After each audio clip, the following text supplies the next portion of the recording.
I did realize just the culture of corporate and how you guys are friends 1 minute, and then when things go down and things are tense and there's pressure, there's timeline pressure, you're no longer friends and people aren't standing up to you when you really need them to. Hey guys, welcome back to my YouTube channel. It's your girl Precious Mulepo back with another video. As you can see by the title, today I'm going to be talking about my first year of articles experience. It is officially being wrapped up in the next 2 days. I cannot believe it. Time flies so fast. Before you know it, you're studying articles. Before you know it, you're finishing or wrapping up the first year of articles. So I thought I would speak on my experience, my expectations compared to my reality, and all of that good stuff. If you haven't already, please subscribe to my channel. Don't forget to like, comment if you have anything to say, and also share to people that you might think are interested in the video. So just to give background, I am at an audit firm, a Big 4 audit firm. Why am I so out of breath? I am at a Big 4 audit firm. That's where I decided to do my articles. I did struggle with a lot of back and forth deciding where exactly I wanted to do my articles. I heard a lot of opinions about people, their experiences, and that definitely made me very nervous. So let's start there. So before I went into my audit articles, I heard a lot of stories about people being unhappy, about it being a very toxic environment, about people quitting. A friend of mine who actually did her first year in audit articles, and then she resigned to go for a smaller firm, not part of the Big 4. So she had a really bad experience, and she was 1 year ahead of me. And obviously seeing this, I was so nervous. I didn't know what to expect. I had just negative idea of what to expect in audit articles. I even was mentally preparing myself physically and health-wise. I remember inquiring on gym prices because I wanted to lead a healthy life. I didn't want the stress to get to me. I wanted to be on top of the stress, on top of the workload. So I remember inquiring for gym prices. I remember even considering, okay, if I run around in my area, where can I jog? Maybe I should get a fit watch so that I can, stay on top of my game in terms of stress and fitness and then cool. So that was basically my mentality and thought pattern before starting articles. Then the first week of articles, there was the training, and this is basically the training team giving you information, what to expect, how to deal with certain situations, telling you about the admin details, when to apply for leave, when to submit your OT, your overtime, and all those little nitty-gritties. They also taught us the technical side of things. This is how you perform 1, 2, 3. This is how you select a sample in audit. This is how you do this. This is how you do that. But overall, it was just an information overload. I think myself and quite a few people were just overwhelmed after this training because we thought that we would be expected to perform on day one all that information that we'd learned, or very soon after we started to independently perform all those tasks and duties. So I was very nervous, and I felt like a lot of information was just offloaded onto me. I didn't know what to expect. But anyway, come first day, I remember I had my notes out, my notepad, my pens. I was ready to take notes like a beast. I was ready to stay on top of my workload. I remember I woke up super early because I was working from home. I woke up super early, took a shower, wore semi-formal. I remember wearing a shirt and a blazer just in case they said cameras on. They prepped us for all of those things. And then on my first audit client, the staff, so the second years are your seniors, the third years are your supervisors, and you are staff. The supervisors and seniors and the managers were so friendly and welcoming and helpful, and they were just willing to answer all the questions that I had. I made sure I took a lot of notes because I didn't want to say I understood something and then come back and say actually I didn't understand it. That was my biggest fear at the moment. It seems really silly right now looking back at it, but at the time that's what I was scared of, having to go back again and again with questions that I had for them. So I made sure that I took a whole lot of notes. I made sure that I was very like paid attention when they were giving me their answers, so that I don't have to come back with more questions for them or repeating questions. But all in all, they were super friendly. They were so nice. They were so understanding. Everyone was like, no, welcome to audit. You're going to have a great time. One thing I did notice is that everybody had a completely different experience. So it is true that some person can go through the whole of their 3 years of articles without having intense overtime, and then another person can go through audit without not knowing what overtime is. So it really depends on what cause you're dealt with, to be completely honest.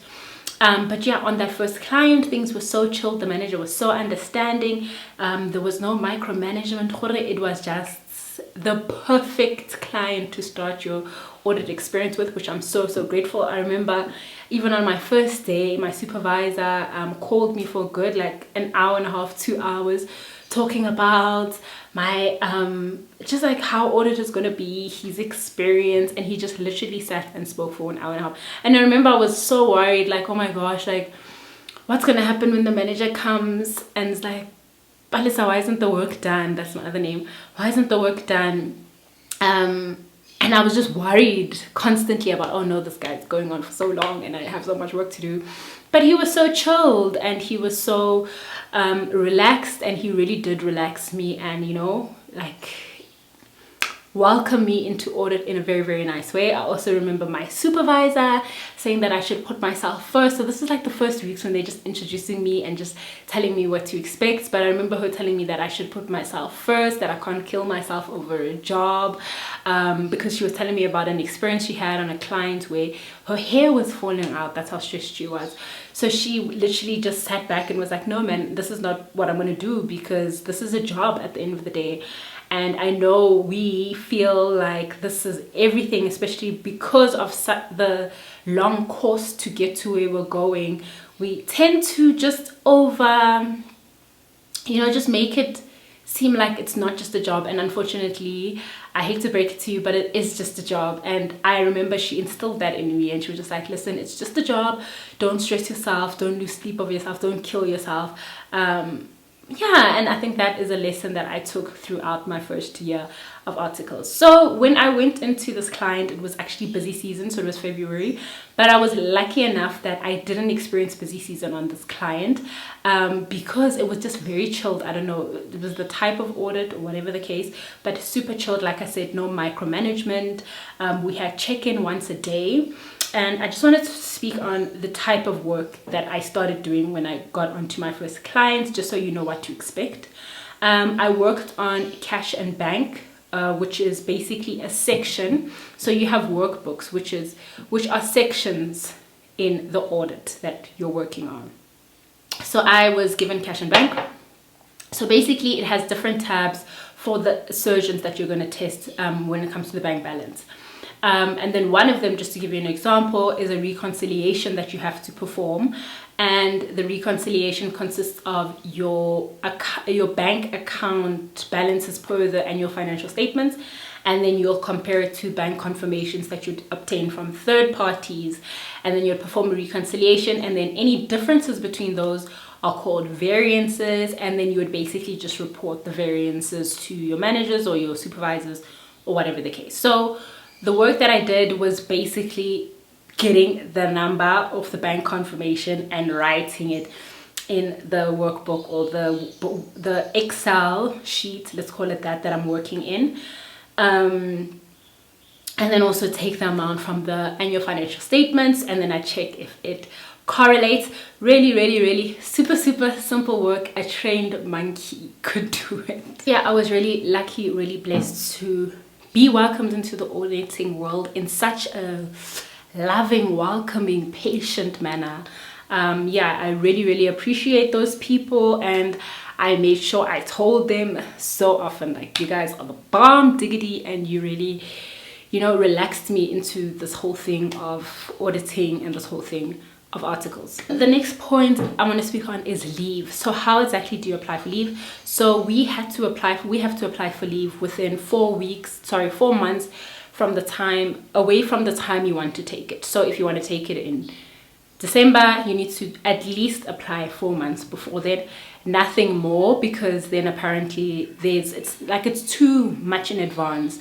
It's going to be difficult for managers to determine whether they should give you leave or not. So when you apply for leave, you need your manager's approval. So you need to go to them and say, listen, I want this week of leave. Can you please approve it? They'll say yes, they'll say no. If they say yes, you send them an email, hi, please approve this week of leave. They'll say approved. You take that screenshot, you'll go to your whatever system that your company uses. Mine was Sage. So you would log on to Sage, and then you apply for leave, and then another review of it. So you'll have to have another approval by the resource manager. But if you have an approval by your manager, it is all good. So before coming into Audit Articles, I heard a lot about how strict they were with approving leave, to the point where I was so nervous to request leave, because in my head I heard all of these stories about people who just how audit and the Big 4 just denied leave left, right and center. It was very difficult to get leave. You'll go through all 3 years of your articles without getting leave. So I was super nervous. I was even thinking of backup plan if they didn't approve my leave, because I had already bought my plane ticket and everything was booked, visa, everything. So I was very, very nervous about applying for leave, and I spent so much time stressing about it, and I wish I didn't, because it went super smooth. I checked my schedule, which clients I'm going to be on by the time I want to leave and go on to leave. I dropped the manager a message, hi, can you please approve the leave for this week, this and this is happening, and then they're like, sure, just send me an email so that I can approve it. And I did this with 2 managers, because it happened that I was on 1 week with one team, another week with another team, so both managers approved it, and that was my 2 weeks of leave. So I just wanted to bring that up, because I know so many people in audit who haven't applied for leave or are scared to apply for leave because they're under the impression that leave is not easy to get. I mean, listen, it is tricky about when you take it. There is obviously, if you're in busy season or on a really difficult client, or things are going down, it's tense, there's pressure, chances are your leave is going to get denied. But I do think it helps doing it in advance, according to, I don't know if all the other Big 4 policies are going to be the same, but according to the policy, applying in advance to get your leave approved really helps, because usually by the time you apply, if it's 4 months before, things should be calm. If you're going to be applying in a very hectic season, things should be calm 4 months in advance, depending on your clients. So yeah, so that was smooth sailing for me. That was very different to the expectation that people put in my head. So yeah, cool. So I had an amazing first experience with my audit client as soon as I got into audit. The next client as well, smooth sailing, no stress, no overtime. February, March, April, May, and then June arrived. June arrived, and I was plotted on a listed client, which I was warned about beforehand, right? So listed clients are generally the worst audit clients that you can work on, because there is usually a really tight deadline. There's just a whole lot of compliance and legalities and just pressure from all different departments, because you need to make the reporting date, you need to, the annual financial statements need to be signed by the date that I don't know, the managers or the partners agree on, or the company says it will be, or they've published or told the news about, however that works, because they listed on the JSE or whatever stock exchange. So there's no time to give me a day, give me 2 weeks, with like you do get with the other clients. So yeah, that was my first experience with busy season and my first experience with a listed client. And let me tell you, what a disaster. I think from this client, that's when my thought pattern about Audit completely changed, because all up until this client, in my head I'm just like, is this what people were telling me about audit? Hi man, audit is so chilled. Hi. You know what, people can be so dramatic, like this is so chilled. I don't work overtime, evenings are mine, like things are so chilled. Lunchtime I'd wash the dishes, like things were just nice, man. Life was just, I was cruising very nicely. So fast forward to June, my first busy season. First of all, the client was very, very complex, which kind of, so basically I am in energy and natural resources. So that's the sector that deals with mining, natural resources, and generally it is chilled. Generally, it is much more chilled compared to other sectors, specifically compared to financial services. Financial services is just known to be a headache. So cool, come June, I'm thrown into financial services, and I have my first financial service client, and already I'm a bit panicky because generally the managers from energy and natural resources to financial services just have a different way of doing things. They have different expectations, they just have different management skills. E&R was more, micromanagement. Come to financial services, a whole lot of micromanagement, several check-ins a day. It was just very, very hectic. So first of all, I think my experience on this client was that there was just a lot of personality clashes. Two, there was the complexity of the work that we were doing. Three, there were the timeline pressures. And then four, I think there was just a clash with staff and management, in the sense that we would communicate. No, managers just had a very unreasonable expectation on when they wanted the work done, how they wanted the work done, and we just felt like we couldn't keep up with that expectation. I've really realized this makes or breaks your experience on a client, whether or not a manager is understanding and whether they have unrealistic expectations or not. So with clients where I've had managers have unrealistic expectations, the audit would be a headache. Like, you just constantly stressed, you feel like you're stretched because managers, for whatever reason, feel like this needs to be done within these amount of time or this amount of days. And if it's not done within that time, then this person must be slacking. And then you just feel this pressure to perform and to push and to work overtime, even if you're not being paid for the overtime, to get the work done for those managers. But what I have learned when it comes to managers and their expectations is that it's super duper duper important that you communicate. These are the type of managers that you need to have an open communication with. I know it's difficult because these are usually the managers that are pretty stricter than the more chilled, laid back, no micromanagement type of managers. But these are the managers that you do need to have an open communication with, that you need to communicate. Let's say when you have a check-in, whether it's 4 o'clock in the afternoon, you definitely need to communicate and tell them, this is the task that you've given me, this is how far I've gotten, this is why it's taking long. This thing, and as much as it might look like it's just this that I need to tick, or the support I need to look at, this already has 4 things under each item, so it has 4 sub items.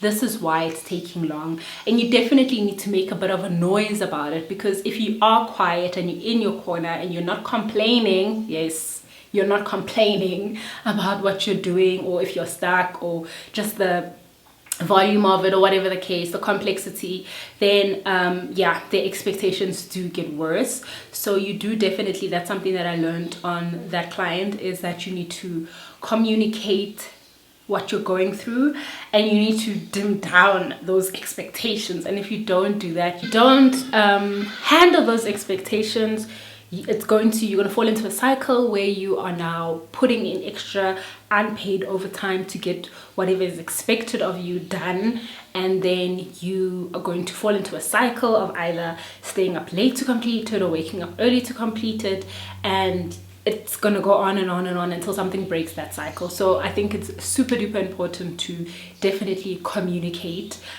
when expectations and the work that you're working with, when there's a disconnect between those two, make it known to the manager.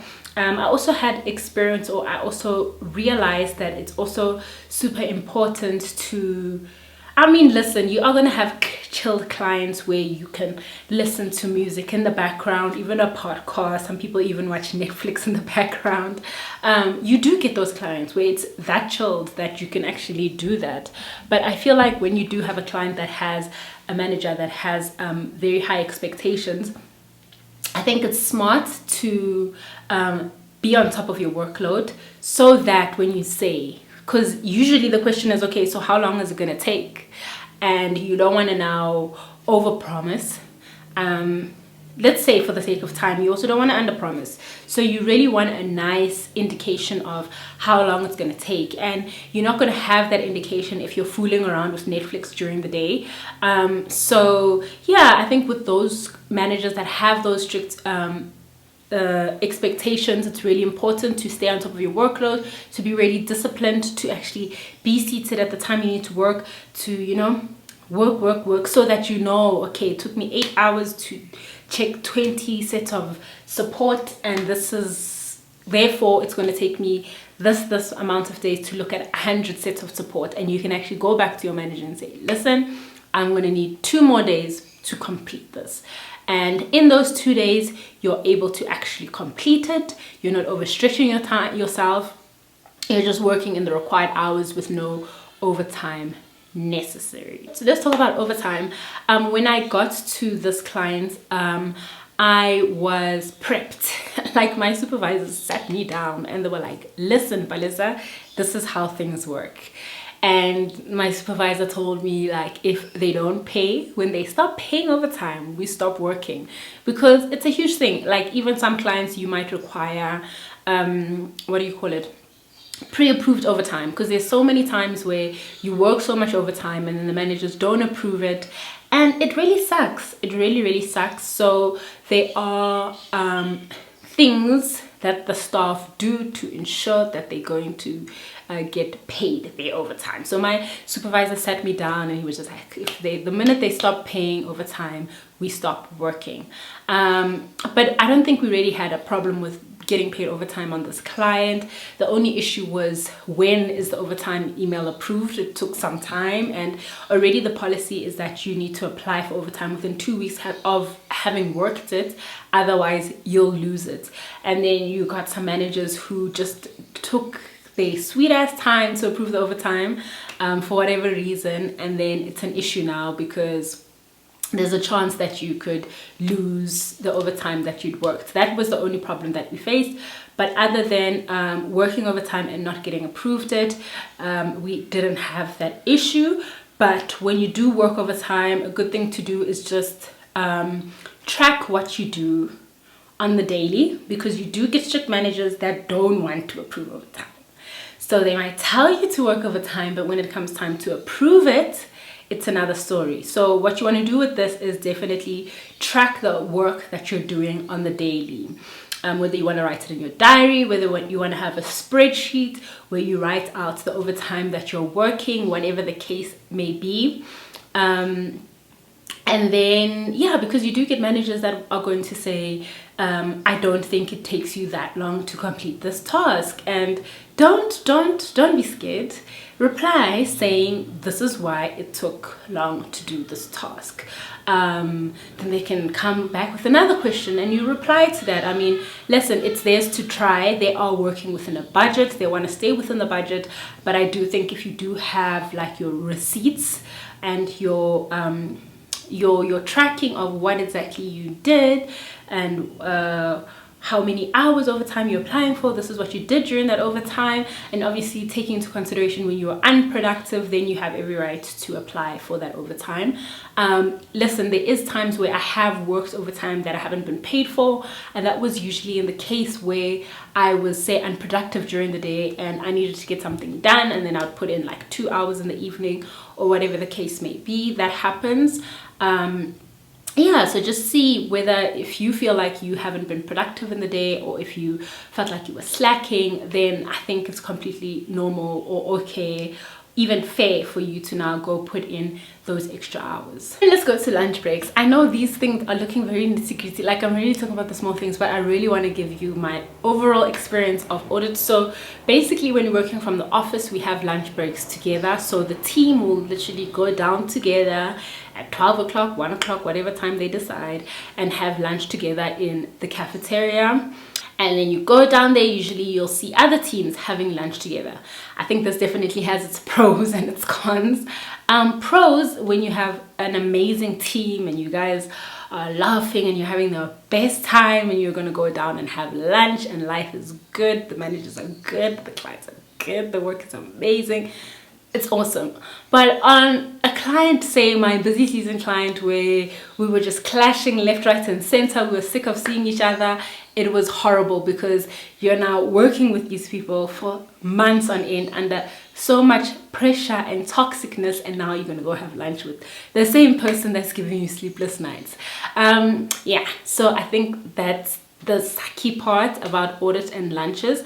But for the most of it, like all my other audit lunches have been chilled, go down. I mean, it's only 30 minutes. Also on the busy season one, because I was so consumed, like literally we would work overtime every single day. Let me actually touch on that. So we worked overtime every single day. I didn't have time to like speak to my mother or have a conversation with my best friend, because while you're sitting in the office working, you can't be on your phone, because then when they ask you why isn't this done, what's your excuse going to be? You know what I mean? You need to substantiate why it wasn't done. You want to be able to blame the workload and not your inefficiencies. So yeah, during the day you're not on your phone. In the lunch, you're going down to sit and eat with them. You don't want to be antisocial and be on your phone, so now you're chatting with them. So literally, when do you speak to your people? When do you text?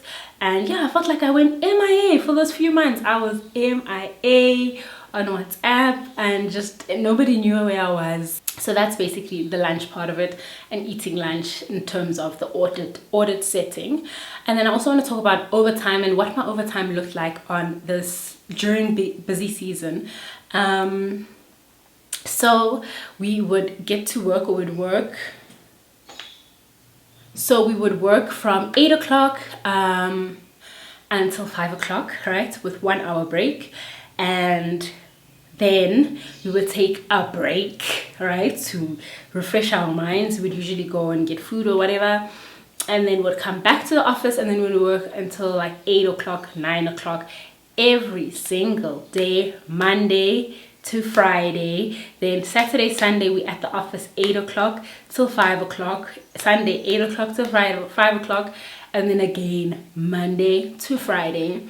Yeah, no, it was super hectic. The overtime was insane, to the point where I felt like, let's not go get food in the evening so that we can get what we need to get done, and we can go home and hang out with the people that we love and not the people that we work with. But anyway, if your manager says, let's go do this, you're gonna go do that. Yeah, it was really, really hectic. I think we're all tired, to the point where I really felt like I wasn't productive. There was a point where I'm like, this feels what do you call it? Is it anti-productive? And then let's talk about how, like, is the work hard in first year? I don't think the work is hard. I wouldn't call it that. I think there's the thing that makes it hard is definitely the expectation from managers, right? To complete the work within a certain period of time, especially when that expectation is unattainable. But it's for them to try. Like I said, these managers are trying to stay within budget, so that what becomes important is for you to communicate that this is the gravitas of the work that you've given me, and it's not going to be completed within 2 days. Yeah, communicate. Don't be shy. What else makes it hard is when you're not set up nicely, when you're given a task to do and the person who gives it to you doesn't set you up nicely. It's just like, yeah, this is what you're doing, blah, blah, blah. Look at prior workbook for guidance. And they don't tell you basically why you're doing it, where does this come from, all those background information. I think that makes it hard, because now you're constantly going back and forth asking questions, or you're just doubting yourself, and then you now start thinking, I'm being a nag, I'm not getting this. And then you start thinking or feeling like, oh my gosh, I'm looking stupid because I keep going back and asking questions. That also makes audit hard. Also, when you have clients that continuously send you the wrong documentation or the wrong support, and you keep sending it back, and they send you something else but it's still wrong, you send it back, they send you something else, there's something about it that's wrong, you send it back, and this can go back and forth and back and forth, and then your energy just finishes and you just chill. That also makes audit hard.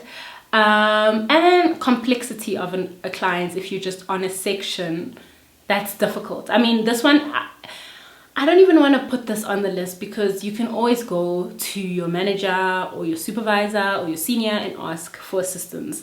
So I don't think the work you're doing is hard. You can always go and ask someone. They should help you. You are on a training contract, so they definitely should help you. I think those little things are what make it hard.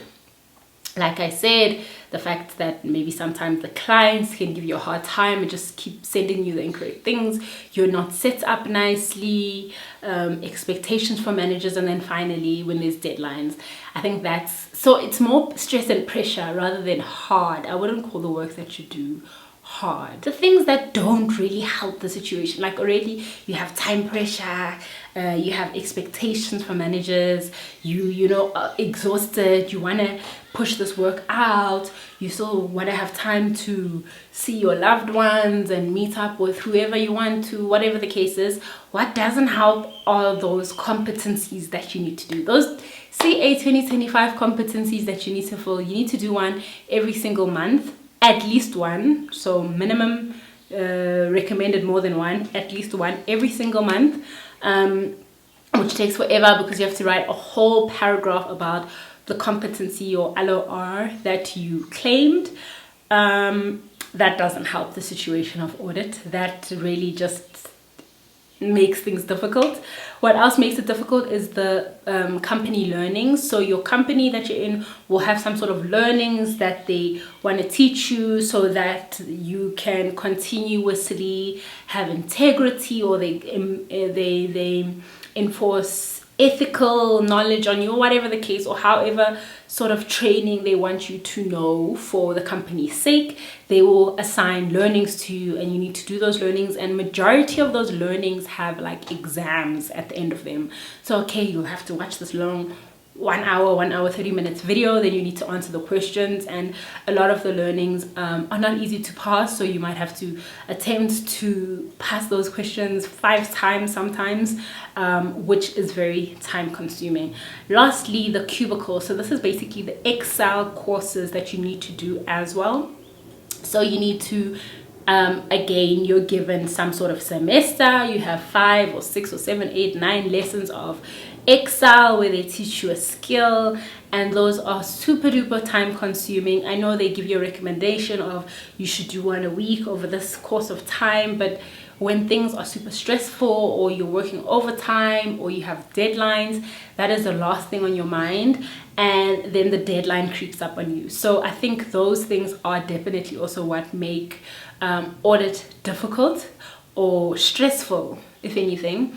Yeah, especially because you have to do those in your own time. So imagine like you have a really hectic week with full-blown overtime. So you're starting at 8 o'clock, you're knocking off at 9 o'clock, and then come your weekend when you think you're gonna sleep. No. You need to do your learnings because it's due next week Tuesday. So now your whole weekend, you're stuck indoors trying to finish out these learnings. Now you're just miserable. You didn't use your free time for yourself. I think definitely those things do not help articles. Those things make articles worse. Like they just give you a headache. And then another thing I want to touch on is conducting yourself in audit. So audit, like people in audit, I don't know if it's audit or corporate or whatever, but they're going to talk. They're going to talk to you because you guys are in a confined space together for such a long time, days and days and days on end, especially when you're working in the office. And they're going to ask questions about your personal life, and you're going to expect to answer those questions, and you're going to be talking about whatever, your shoe or your life, your personal life, your family, whatever. And you're going to have to do it another 8 more times each and every time you go to a new team. I think this is one thing that I found the most annoying about audit. The personal questions. I mean, I don't think anything wrong with it when you're on one team. Like, let's say if they didn't have that thing of having to change teams with each client, you meet a new team, you greet them, you get to know each other, and then they ask you personal questions. Who do you live with? Your siblings? Are you in a relationship? Blah, blah, blah, blah. And then you guys move on with your life. But the fact that it happens again and again and again and again, and then you get certain people that give themselves rights to give opinions about your life and make comments about your life and give you unsolicited advice about your life is really what I have not gotten used to. I'm really hoping that when I'm in second year, because I'll be in second year, it will be a bit different. But that is something that I experienced in first year that really, really annoyed me, because you'll be sitting with someone that you've known for 2 days, and already like they're in the personal questions, and this is someone that after you're done with this client, you guys are not going to talk until you are on that client again. You know what I mean? If you obviously don't kick it off and become friends and stay in contact and talk on a daily and add them on WhatsApp, whatever, that's an exception. But the majority of the time, the team that you're on, you are not going to stay in touch, and they ask such personal questions. And you know what? If you're an open person, then good for you. But I am a private person. But private in the sense that I have just met you and you already want to know about whether I'm single or not. Just those things. I don't know. I just find it really, really weird.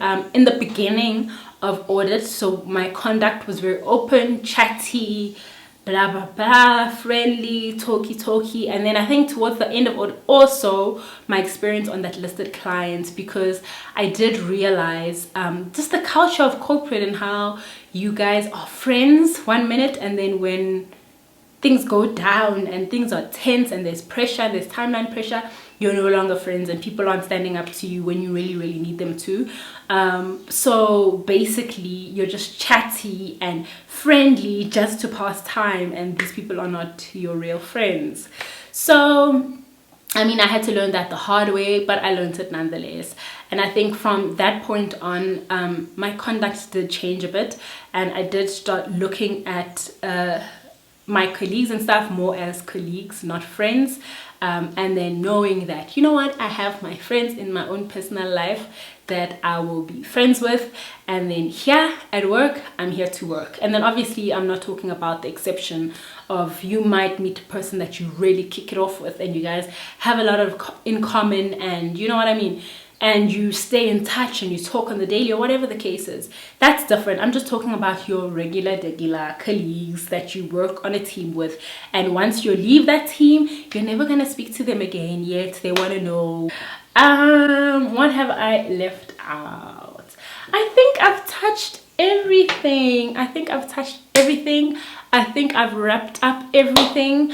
That was my first year in audit. If you have any questions for me, do not hesitate. I'm trying to think of something if I've forgotten anything. Oh yeah, so after the busy season client that I was on, even after 2 weeks of leave, like all the clients after that 2 weeks of leave, I was still exhausted. I was just burnt out for the rest of the year to this point. Yeah, man, like whew, it is a lot. Busy season is a lot. I mean, I'm grateful that I've survived my first busy season in one piece. Yeah, but that was my first year of audit articles. Was it tough? Yes. Was it tough for the whole year? No. There are moments of toughness. There are moments where you really can have time to yourself, where you can knock off when you're meant to knock off. You can go shopping, go watch a movie, go grab dinner, where weekends are yours. But anyway, you guys, that was my video on my first year of articles. If you have any questions, let me know in the comments below. Thank you so much for watching my video this far. Don't forget to subscribe if you haven't already. Bye guys.